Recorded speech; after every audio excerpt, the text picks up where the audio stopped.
So I've got this logo to help promote lens. I'm going to put a lens 8-pin chip in it, but it's quite interesting. I don't normally stock Hornby. I've picked this up incredibly cheap, and because of that it justifies the reason why I don't stock Hornby. I'd be trapped with so much stock in negative equity, it wouldn't be funny. However, it was a great opportunity for me to pick up something for test purposes, and obviously it's a great opportunity for customers to pick up really good locos at crazy prices, really. So in the 1990s and early 2000s, most of my collection were second hand, and this is just light years better than that. The level of detail is absolutely superb. The painting and lining is incredible. Just the quality, it's clean, it's neat. It really looks the part.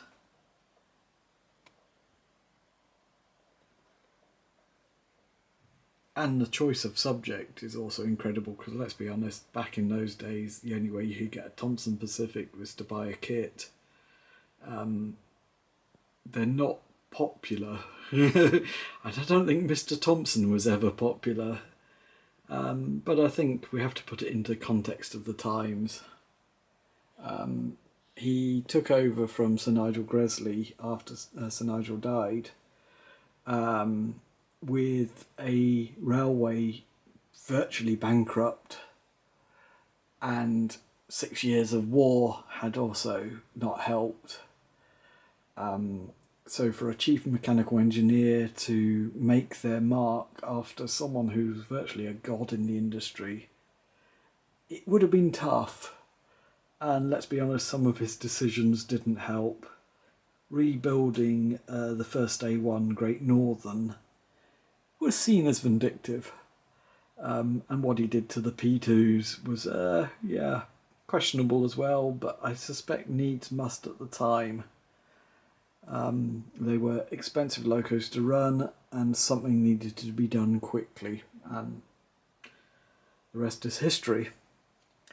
The A21s were a set of 4 V2s that were just about nearing completion, and were completed as Pacifics, which ended up with this unusual cylinder arrangement with the short drive rods, which was mirrored in the A22s, which were the former P2s. The A23s, of which this one is one, a bit unusual because I don't know why he kept this arrangement. There must have been some logic to keeping a very short main con rod. I think that could be the only explanation for this quite unbalanced design. But they're interesting. They're early, they've got the Carl-Sharp double chimneys. They have a very unusual look about them, and they still look impressive in LNER lined green. So after watching a couple of reviews on these, I must have been really lucky, because I don't see the complaints that one of the reviewers in particular was getting at. It's very clean, free of unusual marks. There were tiny little glue marks here that were slightly glossy under these separately fitted parts. I have to admit I have just gone in there with a tiny dab of matte varnish just to tone them down. But yeah, nothing that really hurts the mind. Bearing in mind I do come from the continental side of things, where a Pacific loco at the moment is running at about £475 up to £700. Okay, these are much simpler beasts, but they're good looking, and let's be honest, the bargain of the century. It runs really nicely.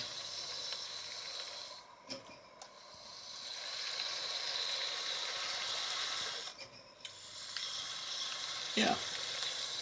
So we're going to convert it to DCC. Okay, so the decoder socket is in the tender, and what I've done is taken a flathead screwdriver and gone under this coupling piece and levered it out because there is a hidden screw underneath it. We'll get that screw out and we'll get the body off. So the tender has a clip at the front which goes in, and then the screw holds it at the back. This is an older tooling model that's been redone recently, so it's still got the 8-pin socket. In reality, that's all it needs because it's basically 2 wires from the pickups and 2 wires off to the motor. So it's only using 4 of those 8 anyway. Now this one is quite sturdily plugged in, so I'm going to use something to gently lever it out. I'll do that off camera. You don't want to bend the pins if you can avoid it. So I've just used a pair of tweezers to gently lever up from each edge, slowly ratcheting it up until it's free. I'll lift it out, and you'll see on this board that there is an arrow and a 1 in the corner there, signifying pin 1. And on a DCC decoder, pin 1 is always the orange wire. So the colour coding for the wires is standard, and it should be, every manufacturer should be following the same colour coding on their wiring. So we'll just push that in. We will need to tape this somewhere out of the way in the tender. That's why a lot of manufacturers have gone to 21 pins, so you don't have this floating around. They do supply double-sided sticky pads to do that. Do not wrap them up and insulate them.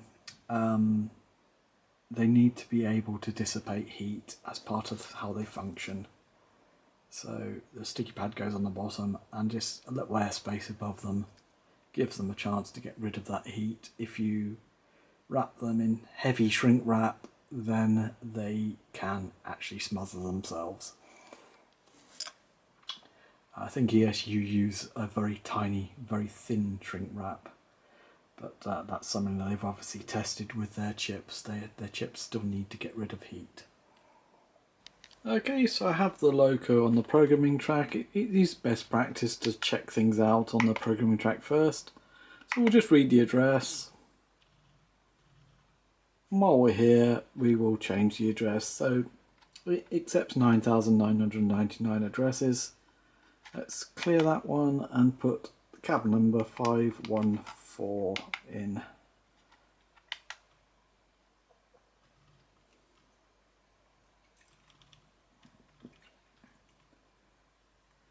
It's also handy with the lens decoder if I escape out and go to CV programming. If we read CV30, the decoder has an error log. If I press that, that's it. So you want that to be a value of 0, which it has. So we're now ready to put it on the track. So 514.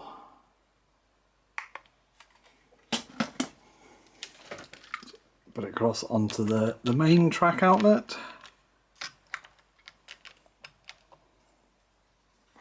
The programming track works as a safety net. You're not giving the loco full power whilst you're checking things out, so if there is a potential short, you'll find it in a safer condition than the main track.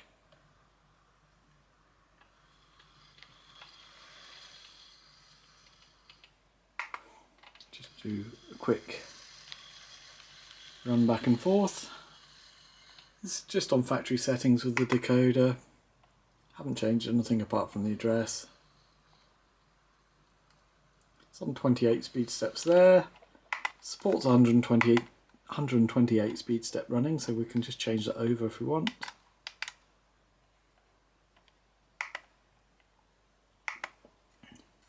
So now got 128 speed step running. Personally, I don't find that it makes that much difference because the decoder controls the motor and does the acceleration and deceleration. So finer steps on the handset, you don't tend to notice it in the running.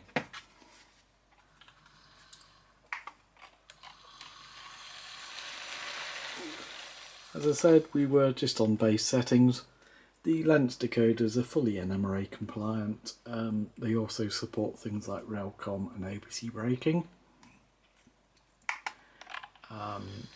So we can do some things. We'll do a little bit of programming on main here, and we're making use of the Railcom, but you can do it on the programming track otherwise.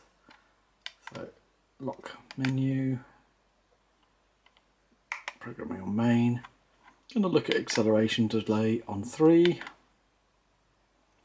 set on a very low value from the factory on 6. So what I'm going to do is clear that and put it to a much higher value.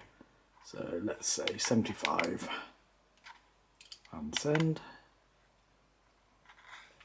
So CV3 is acceleration delay on the decoder. CV4 is braking delay. Again, set from the factory on a very low setting. You don't want to go too mad on this one because you want to be able to stop it if it heads towards the buffers. So I'm just going to put it on, say, 15. Escape.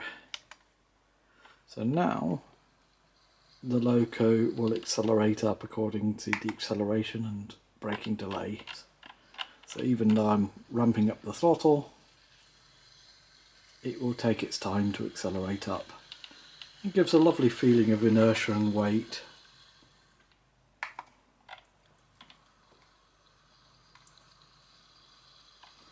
Nice smooth accelerations as well.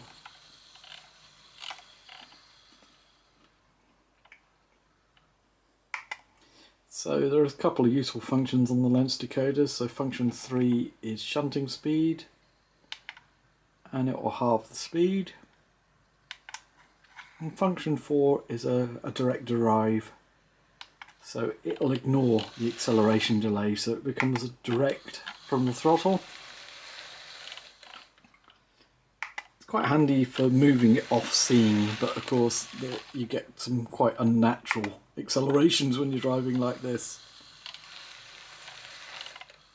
So let's turn function 4 off again, and then it will go back to the acceleration and braking delays that we had programmed.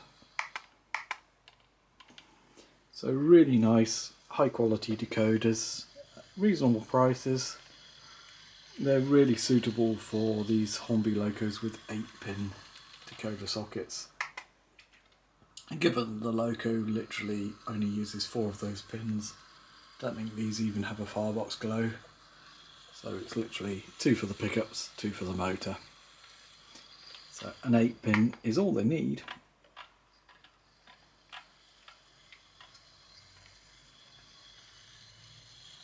Even a lot of their newer ones use 21-pin, they're only using 4 or 6 of those connections. So they don't do things like running gear lights and cab lights so much.